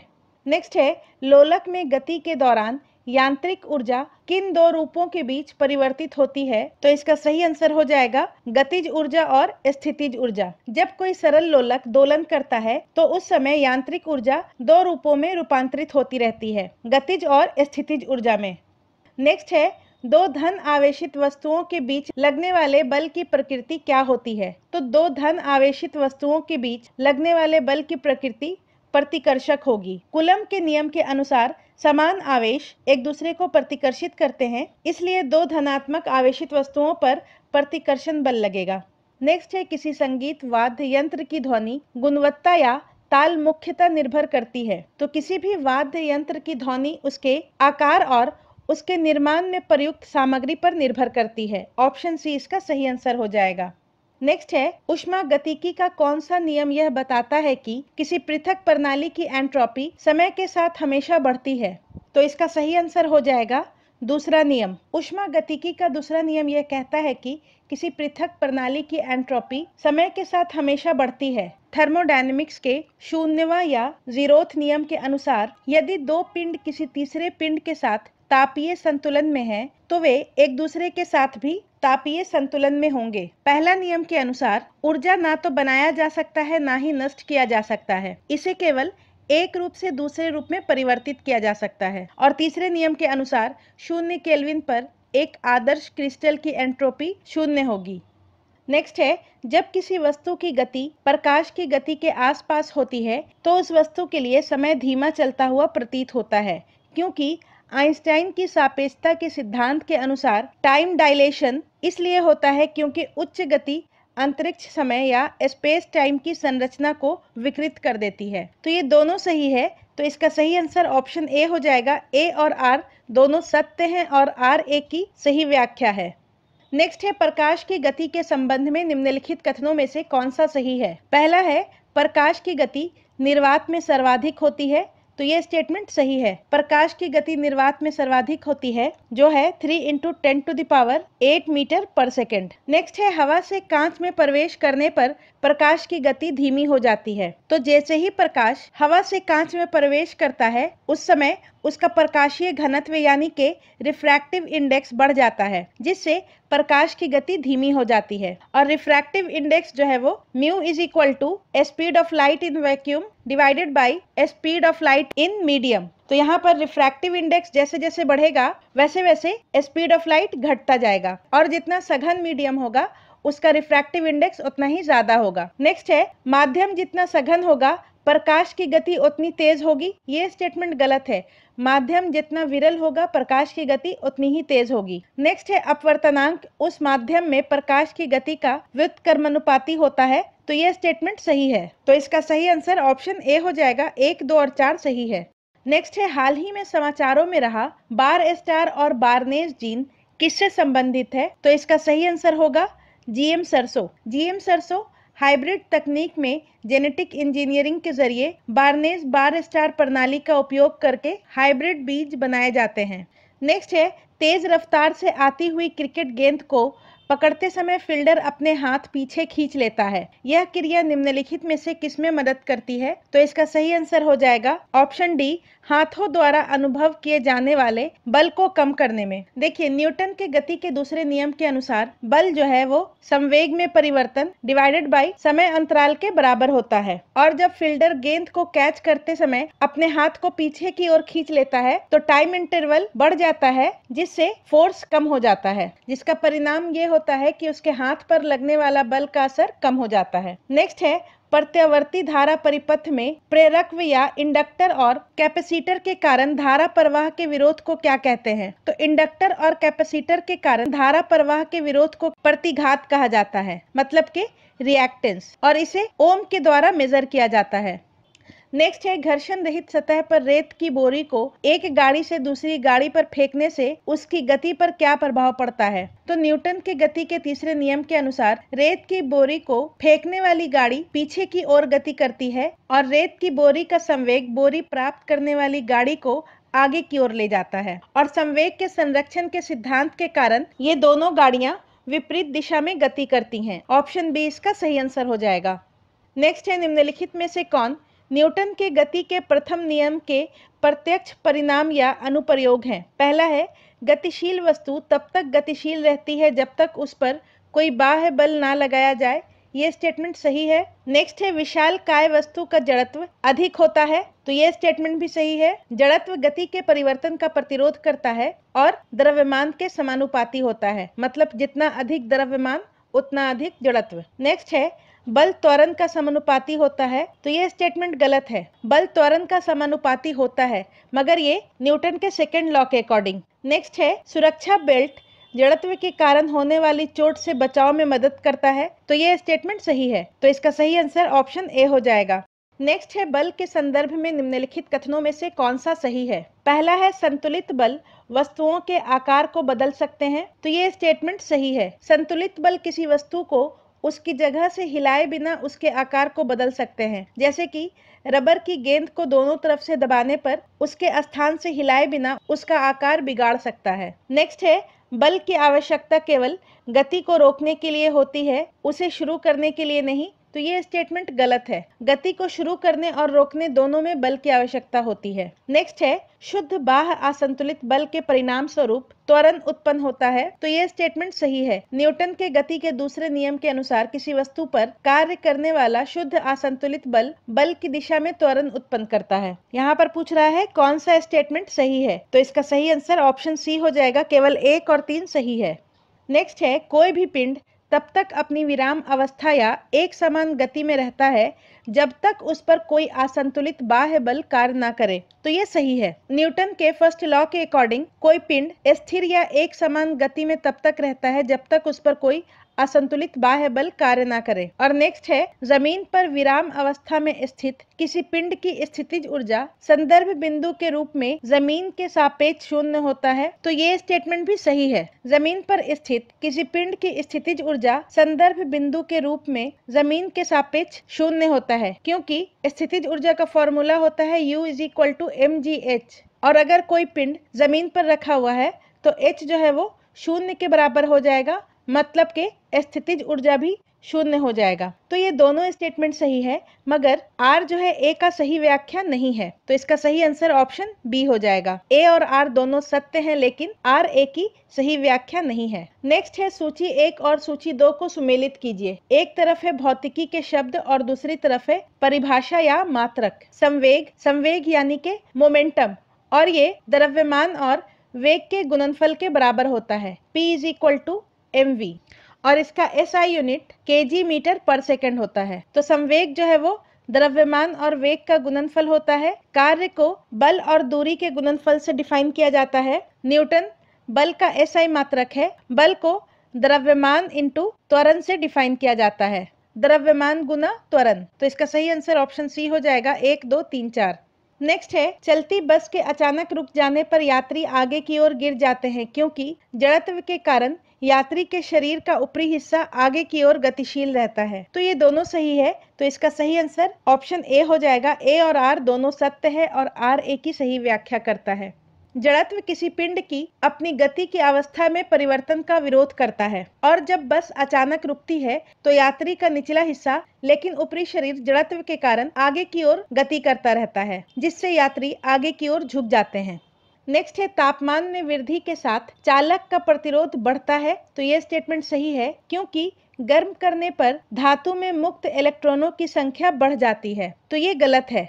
देखिए, तापमान में वृद्धि के साथ चालक का प्रतिरोध बढ़ जाता है, क्योंकि जैसे ही चालक को गर्म किया जाता है उसका मुक्त इलेक्ट्रॉन और कंपन करने वाले परमाणुओं के बीच टकराव की आवृत्ति और आयाम में वृद्धि हो जाती है, और ये टकराव इलेक्ट्रॉन के प्रवाह में बाधा डालता है, जिससे चालक के माध्यम से विद्युत धारा का प्रभाव अधिक कठिन हो जाता है। तो इसका सही आंसर ऑप्शन ए हो जाएगा। ए सत्य है लेकिन आर असत्य है। नेक्स्ट है, सूची 1 को सूची 2 से सुमेलित कीजिए। एक तरफ है वस्तु की स्थिति और दूसरे तरफ है प्रतिबिंब की विशेषताएं। जब वस्तु 2F पर रखा हो तो प्रतिबिंब वास्तविक उल्टा और आकार में समान होगा। जब वस्तु F और 2F के बीच रखा होगा तो प्रतिबिंब वास्तविक उल्टा और आवर्धित बनेगा, यानी कि ऑब्जेक्ट से बड़ा होगा। जब वस्तु फोकस पर होगा तो प्रतिबिंब अनंत पर बनेगा, और जब प्रकाश केंद्र और फोकस के बीच वस्तु को रखा जाएगा तो प्रतिबिंब आभासी, सीधा और आवर्धित बनेगा और ऑब्जेक्ट के पीछे बनेगा। और ये सारा इमेज फॉर्मेशन कॉन्वेक्स लेंस यानी कि उत्तल लेंस के बारे में है। तो इसका सही आंसर ऑप्शन सी हो जाएगा। नेक्स्ट है, निम्नलिखित में से कौन सा कारक किसी द्रव्य की श्यानता को बढ़ाता है? तो किसी द्रव्य का अगर इंटरमॉलिक्यूलर फोर्स या फिर अंतर आणविक बल बढ़ता है या प्रबल होता है तो उससे उस द्रव्य का श्यानता बढ़ जाता है। तो इसका सही आंसर ऑप्शन डी हो जाएगा। एग्जाम्पल के तौर पर शहद का श्यानता जल से अधिक होता है, क्योंकि शहद का इंटरमॉलिक्यूलर फोर्स जल के इंटरमॉलिक्यूलर फोर्स से ज्यादा होता है। नेक्स्ट है, long range wide area network को अनियमित संचार आवश्यकताओं वाले उपकरणों को सपोर्ट करने के लिए डिजाइन किया गया है, क्योंकि long range wide area network अंतिम उपकरणों केंद्रीकृत गेटवे से जोड़ने के लिए स्टार ऑफ स्टार्स टोपोलॉजी का उपयोग करता है। तो ये दोनों सही है, तो इसका सही आंसर ऑप्शन ए हो जाएगा। ए और आर दोनों सत्य है और आर ए का सही व्याख्या करता है। Long range wide area network star of stars topology का उपयोग करता है, जहां गेटवे एंड डिवाइस और सेंट्रल नेटवर्क सर्वर के बीच संदेश रिले करते हैं और ये कम बैंडविड्थ और कम आवृत्ति संचार के लिए आदर्श है, जैसे कि स्मार्ट कृषि में। नेक्स्ट है आइंस्टाइन के सापेक्षता के सिद्धांत के अनुसार निम्नलिखित में से कौन सा परिमाण सभी संदर्भों में स्थिर बना रहता है। तो आइंस्टाइन के सापेक्षता के सिद्धांत के अनुसार प्रकाश की गति हमेशा स्थिर बनी रहती है और उसके अनुसार प्रकाश की गति 3 × 10⁸ मीटर पर सेकंड होती है, जबकि समय, द्रव्यमान और लंबाई पर्यवेक्षक के संदर्भ में फ्रेम के आधार पर भिन्न हो सकती है। नेक्स्ट है किस वैज्ञानिक ने सर्वप्रथम प्रति इकाई समय में तय की गई दूरी के रूप में गणितीय रूप से परिभाषित किया था। तो गति को प्रति इकाई समय में तय की गई दूरी के रूप में गैलीलियो गैलीली ने परिभाषित किया था। ऑप्शन ए इसका सही उत्तर हो जाएगा और गति का एसआई यूनिट मीटर पर सेकंड होता है। नेक्स्ट है पृथ्वी के अपने अक्ष पर घूमने का अनुमानित कोणीय वेग कितना है। तो कोणीय वेग omega is equal to 2π/t होता है और यहाँ पर t is equal to 24 hour हो जाएगा, क्योंकि पृथ्वी का घूर्णन अवधि 24 घंटा का होता है, जो कि 86,400 सेकंड के बराबर होगा। तो omega is equal to 2π/86,400 second, जो कि लगभग 7.27 × 10⁻⁵ रेडियन पर सेकंड होगा। ऑप्शन ए इसका सही आंसर हो जाएगा। नेक्स्ट है सूची 1 को सूची 2 से सुमेलित कीजिए। एक तरफ है मिशन और दूसरी तरफ है संबंधित देश। अपोलो 11 अमेरिकी मिशन था और इसी के द्वारा पहली बार इंसानों को चंद्रमा पर उतारा गया था 1969 में, और चंद्रमा पर उतरने वाले पहले व्यक्ति नील आर्मस्ट्रॉन्ग थे। चंद्रयान 3 ये भारत का चंद्र मिशन है और इसने चंद्रमा के दक्षिणी ध्रुव पर सॉफ्ट लैंडिंग किया था और जिस पॉइंट पर चंद्रयान 3 ने लैंड किया था उसे शिव शक्ति पॉइंट कहा जाता है। लूना 2 ये रूस का चंद्र मिशन है और इसे 1959 में प्रक्षेपित किया गया था, और चांग 4 ये चीन का मिशन है जिसने 2019 में चंद्रमा के सुदूर भाग पर पहली बार सॉफ्ट लैंडिंग की। तो Apollo 11 USA, Chandrayaan 3 Bharat, Luna 2 रूस और चांग 4 चीन। तो इसका सही आंसर हो जाएगा ऑप्शन ए 3, 4, 2, 1। नेक्स्ट है नैनो प्रौद्योगिकी में नैनो स्केल आमतौर पर किस आकार सीमा को दर्शाता है। तो नैनो स्केल आमतौर पर 1 से 100 नैनोमीटर के बीच का होता है और इस स्केल पर पदार्थ जो है वो विशिष्ट गुण प्रदर्शित करते हैं। तो इसका सही आंसर ऑप्शन ए हो जाएगा 1 × 10⁻⁹ to 1 × 10⁻⁷ मीटर।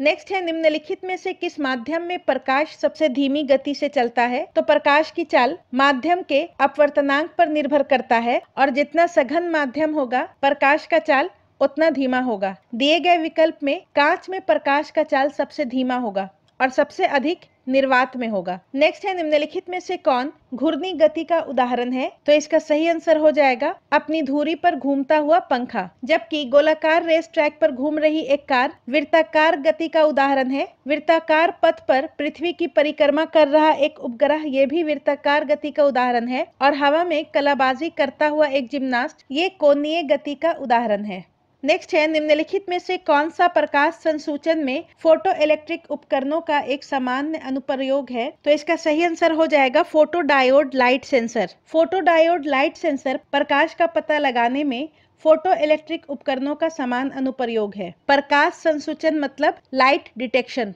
नेक्स्ट है घर्षण के संबंध में निम्नलिखित कथनों में से कौन सा सही है। पहला कथन है घर्षण संपर्क में आने वाली दो सतहों के बीच सापेक्ष गति का सदैव विरोध करता है। तो ये स्टेटमेंट सही है। नेक्स्ट है स्थिर घर्षण सामान्यतः गतिज घर्षण से अधिक होता है। तो ये स्टेटमेंट भी सही है। नेक्स्ट है स्नेहक का उपयोग करके घर्षण को समाप्त किया जा सकता है। तो ये स्टेटमेंट गलत है। स्नेहक का उपयोग करके घर्षण को समाप्त नहीं किया जा सकता है, इसको कम किया जा सकता है। नेक्स्ट है घर्षण से उष्मा उत्पन्न होती है। तो ये स्टेटमेंट सही है। तो इसका सही आंसर ऑप्शन सी हो जाएगा। केवल कथन 1, 2 और 4 सही है। नेक्स्ट है निम्नलिखित में से कौन सा 3D प्रिंटिंग तकनीक का लाभ है? तो 3D प्रिंटिंग तकनीक से सामग्री की बर्बादी में कमी होती है। 3D प्रिंटिंग के माध्यम से तीव्र प्रोटोटाइपिंग और डिजाइन को आसानी से कस्टमाइज भी किया जा सकता है और जटिल ज्यामितीय संरचनाओं का निर्माण अतिरिक्त उपकरण के बिना किया जा सकता है। तो इसका सही आंसर ऑप्शन डी हो जाएगा। 1, 2 और 3 ये तीनों सही है। नेक्स्ट है ब्लॉकचेन प्रौद्योगिकी के संबंध में निम्नलिखित कथनों में कौन सा सही है? पहला स्टेटमेंट है यह एक नेटवर्क पर साझा किए जाने वाला एक सुरक्षित केंद्रीकृत डिजिटल बही खाता है। तो ये स्टेटमेंट गलत है। ब्लॉकचेन एक विकेंद्रीकृत, सुरक्षित और पारदर्शी डिजिटल बही खाता प्रणाली है जो कई कंप्यूटरों में लेन देन रिकॉर्ड करती है। नेक्स्ट है ये डेटा की पारदर्शिता और अपरिवर्तनीयता सुनिश्चित करता है। तो ये स्टेटमेंट भी सही है। ब्लॉकचेन तकनीक पारदर्शिता और डेटा में बदलाव न होने की गारंटी देता है। नेक्स्ट है इसका उपयोग आपूर्ति श्रृंखलाओं और डिजिटल पहचान प्रणाली में किया जा सकता है। तो ये स्टेटमेंट भी सही है। तो इसका सही आंसर ऑप्शन बी हो जाएगा। केवल कथन 2 और 3 सही है।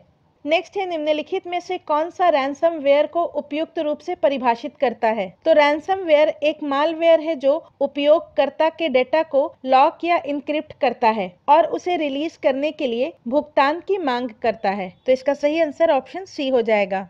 नेक्स्ट है निम्नलिखित में से कौन सा विकल्प डिस्ट्रीब्यूटेड डिनायल ऑफ सर्विसेज हमले का सबसे उपयुक्त वर्णन करता है? तो इसका सही आंसर हो जाएगा ऑप्शन सी। कोई सिस्टम एक साथ सभी सर्वर पर अत्यधिक ट्रैफिक भेजते हैं जिससे सेवा में बाधा उत्पन्न होती है। जब बहुत सारे हैक किए गए कंप्यूटर मिलकर किसी सर्वर या नेटवर्क पर बहुत ज्यादा ट्रैफिक भेजते हैं तो उसे डिस्ट्रीब्यूटेड डिनायल ऑफ सर्विसेज कहा जाता है और इस हमले से सर्वर धीमा या बिल्कुल काम कर देना बंद कर देता है।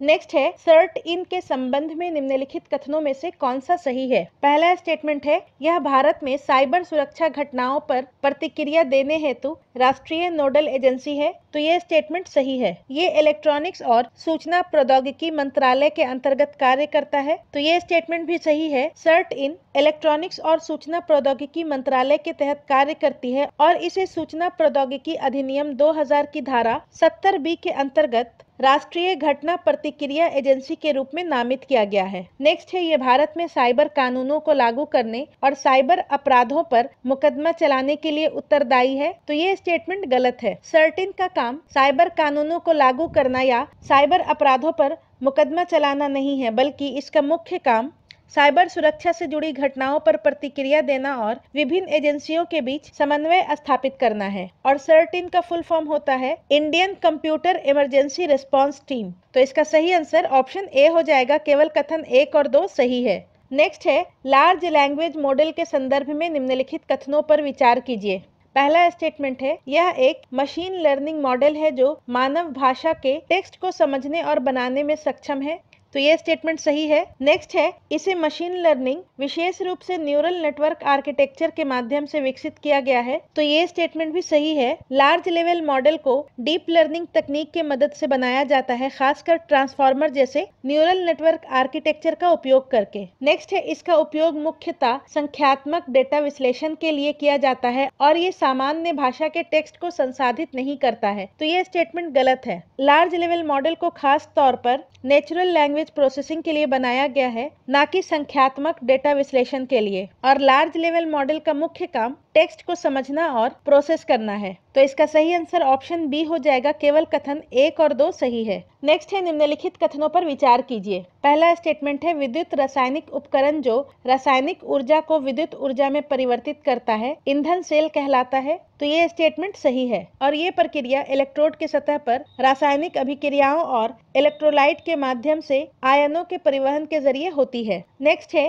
ग्रीन हाइड्रोजन ईंधन एक विद्युत रासायनिक प्रक्रिया का उपयोग करके ऊर्जा उत्पन्न करता है जिसमें केवल ऊष्मा और जल उत्पाद के रूप में उत्सर्जित होते हैं। तो ये स्टेटमेंट भी सही है। ग्रीन हाइड्रोजन को इलेक्ट्रोलिसिस की प्रक्रिया से बनाया जाता है जिसमें जल को हाइड्रोजन और ऑक्सीजन में विभाजित किया जाता है और इसमें उप उत्पाद के रूप में ऊष्मा और जल उत्पन्न होता है। तो इसका सही आंसर ऑप्शन सी हो जाएगा। 1 और 2 दोनों सही है। नेक्स्ट है, प्रौद्योगिकी क्षेत्र में जिग्बी मुख्यतः किससे संबंधित है? जिग्बी एक कम बिजली खपत वाली तकनीक है जो मेश नेटवर्क पर कार्य करती है और इसका उपयोग आमतौर पर होम ऑटोमेशन सिस्टम में किया जाता है, जैसे कि स्मार्ट लाइट्स इत्यादि। तो इसका सही आंसर ऑप्शन ए हो जाएगा, mesh network home automation protocol. Next है, निम्नलिखित में कौन सा सुमेलित नहीं है? आइसोबार वो रेखाएं होती हैं जो समान वायु दाब वाले बिंदुओं को जोड़ती है। तो ये सही है। आइसोहाइप्स वो रेखाएं होती हैं जो समान ऊंचाई के बिंदुओं को जोड़ती हैं। तो ये भी सही है। आइसोहेलाइन मानचित्र पर उन रेखाओं से है जो कि जल निकायों में समान लवणता वाले बिंदुओं को जोड़ती हैं। तो ये गलत है। और आइसोबाथ वो रेखाएं होती हैं जो कि महासागरों या झीलों जैसे